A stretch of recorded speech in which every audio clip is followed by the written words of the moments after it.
Hi, my name is Attorney Walter Rudolph Hnot III. I'm with Disability Resolution PA. Let's go ahead and begin. So one of the individuals asked, so why am I running questions with people, hearing questions for ALJ, disability-based, SSDI, SSI, or whatever program you might, it could be adult child disability benefits. Why are you running questions with claimants who are unrepresented or represented for free live on YouTube on Thursday nights from 8 to 10? So here's the thing. When I first started the firm, one of the big things was that the homeless and low-income communities were spreading around rumors, lies, if you will, disingenuous comments that were just bad for the community. If you could fill out the forms, you're not disabled.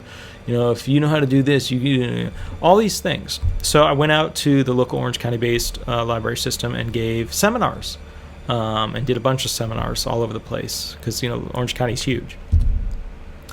And that was good. People attended. We had a good time. It was good. But you're not really reaching a ton of people. And don't get me wrong, 5 to 10 to 15 people is a good turnout for a library seminar on disability law, whatever. That's fine. Because not everybody goes in the libraries. They don't really advertise much. I advertise online, but if they're not in the area, they're not going to go. So the feasibility of getting information from what I've learned to get to you guys was doable, but it was limited in how much, because of the geography of the whole thing. It was limited as to how many individuals could actually have that information. So the epidemic hit. And I had for 2-3 years now been saying I wanted to do this. And my law firm is now 7 years old.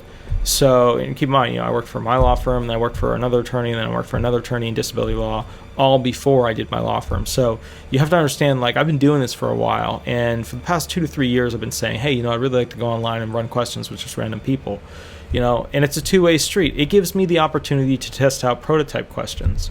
Prototype questions, I come up with some really weird ones, and then they spread, and now I know 4 questions that are pretty much industry standard for Florida that other attorneys use that came from me. So that's good. That's a good thing because, I'm on the side of pro-claimant. The SSA is on the side of pro-SSA. So, well, they would say they're neutral, but, So, I've got enough decisions where I could go back and say, well, what about this one? What about that one? Clearly biased, yada, yada. But the reality is this. I'm on the side pro-claimant, and this gives me a chance to try out some prototype questions. I've just started to integrate some of those prototype questions that are the new ones into it to go ahead and fiddle with. Other attorneys are going to steal these questions that I use. That's fine. That's totally fine. I'm cool with that. This is not a game of who gets to the top of the mountain first. This is a game of getting those who are truly physically or mentally impaired with some sort of, material ability to take care of themselves or have the ability to have others help them take care of themselves. The payee situations, or if they can't do this or that, somebody else can help them. Like a kid that's 13, that's why we pay the parent. They were trying to come out with legislation 4 or 5 years back where they wanted to take away the money from the parent as part of SSI and just offer in-school based, That was the dumbest idea I've seen ever from a political party in relation to this program. I don't know what they were thinking. I don't. But anyway, the point is, going back to the whole thing, I don't want to get into that. The whole point of this is I need to be able to reach more people. And if you guys are new to me, cool. There's an ocean's worth of videos out there. If you guys are not new to me, cool. Here's just why I was doing it. We've had people now call in who literally were likely found disabled, even though not represented by me, who were represented by other attorneys, even in my area, who knew what to do or what to say when doing their hearing, or just answering some questions, so that they were able to answer the questions with intelligence, so that they were competent with their answers and capable of going ahead and being able to receive their benefits. I made the 50 trick ALJ question, thing. At first it started as 15, went to 16, then I did 50, and there's 51. I have on my phone one of those little Word docs where I've written out about 100 of them. So I did those trick questions literally because I see claimants fall trap to them, and that pisses me off. It's okay because And here's why it's a bad thing. What is a bad thing about it is that these individuals are not highly doctorate level educated individuals. They're not. They're not like me. They don't have a master's. They don't have a doctorate. They don't have postdoctorate stuff here or there that they've been doing. They don't have that education. So for me, with that, and I always think of this, like lawyers, judges, they're kind of like Jedi. They can manipulate the person in front of them. And this is the mainstay of how we do it. We say, "Oh, what do you think of this? You know, this is right?" And they say, "Yeah, that's right." And then we use that because they affirmed that statement to beat them up, because now we got them making a broad statement that we can hurt them with smaller details about. So we have the ability to manipulate the conversation between people, unless it's Leda. She's too sweet. She's up here because she's my emotional handicap dog, even though I don't have a real emotional handicap dog, but she doesn't know that. So she's my emotional snuggle bunny.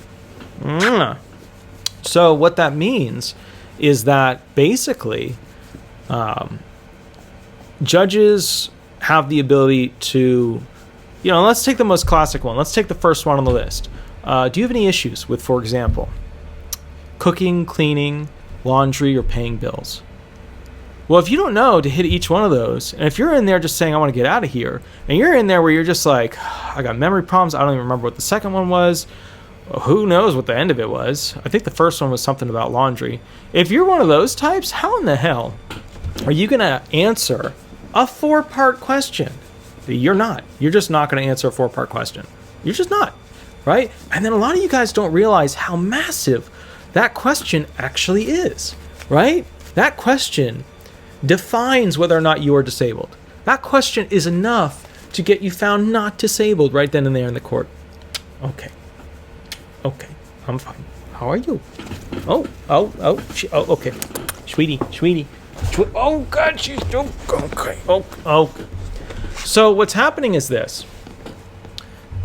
These are the answers I usually hear. Question number 1.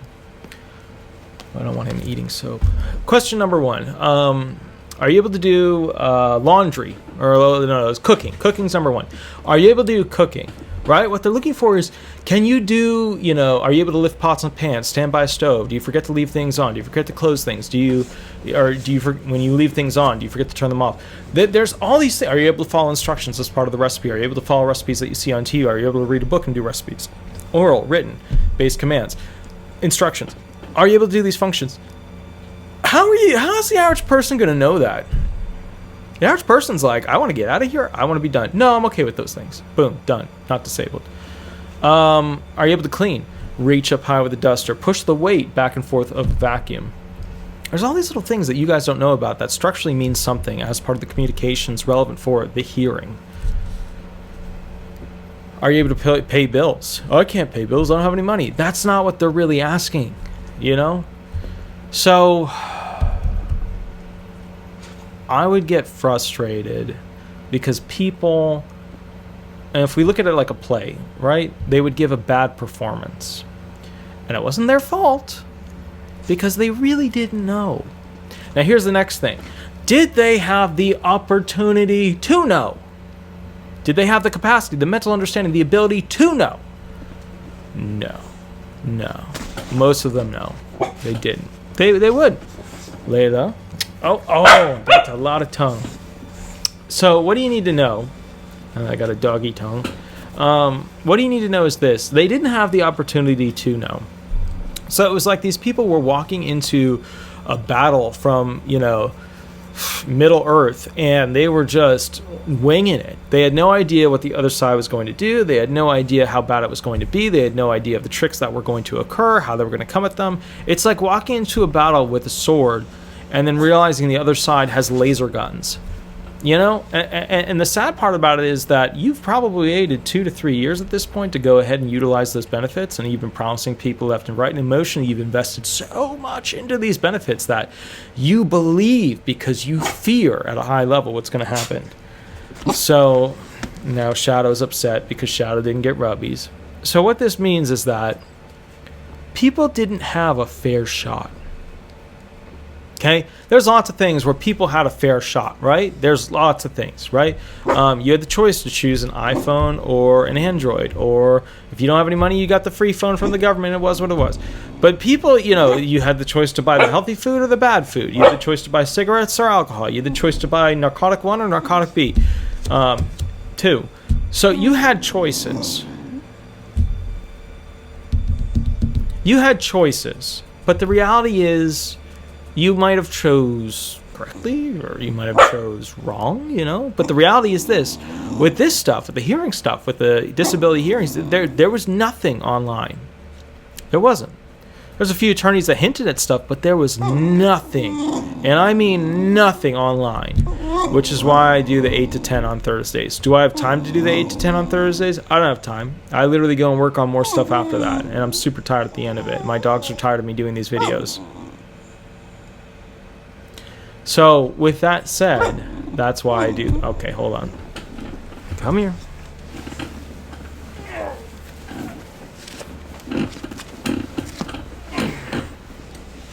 Okay, so that's why I do the 8 to 10 videos, and I do them on Thursday because I know most people are around then, and it's a lot of work, and, it's interesting. But you guys all have the same problems. Like, I have not heard a unique problem yet from any of you that I haven't, for the most part, heard from 50 people before on the rare issues. I might be astounded by how many similar issues you might have in a row with one particular attorney, but these are all the same issues I've heard over and over. And guess what? You guys sit out there in this, like, what the hell do I do land? And it's sad. It's like, literally, there's a big boat, there's the American cruise, and we just, we pushed you and pushed you and pushed you through a crack enough so that you fell through the deck, and now you're sitting there on a floating door, and you're wondering what the hell is my next option, right?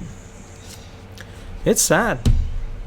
As bad as you think you are, I can name 1,000 people who are worse than you right now. It's sad. Anyways, if you want the most up-to-date information, or you want a particular video made to go on this list, that's fine. Shoot me an email, give me a call. I have 2 quasi-sponsors. They don't pay me or anything, but I think they're really great products. Second wave masks, they're really comfortable. They're just good. The textiles are cool too. Like, you can have them make it. If you send them a fabric, they'd make what you want. It's not like one of those companies where it's like, well, we only offer these. Now, if you don't like what we have, so sorry, And then the other one I like is Beaver Moon. I'm actually gonna buy some more. I'm kind of getting low on my stash, but they're like a soap company. I like them. There's lots of soap companies out there, but I like them. I use a lot of soap. When I take a bath, like, there's a soap ring around the tub, but I like soap. That's one of my things. Like, one of these days I'm gonna grow up, like, one of my things is, like, if I go to an islandy place and it's breakfast time, I want pancakes with fruit on it in the shape of a face. That's what I want. That's what I want. When I get my drink, I want a half Diet Coke, half lemonade, light ice with a shot of grenadine. That's what I want. But, everybody's special. Everybody's different. So that's kind of the thing, is that I really like these. I think you should try them out. So either way, the next video we're going to be doing is, am I a candidate for losing my Social Security disability benefits after I fought so hard to get them? That's a CDR video, continuing disability review video. We'll go through that next. Attorney Walter Hnot, have an absolutely wonderful day. Thank you so much. Bye-bye.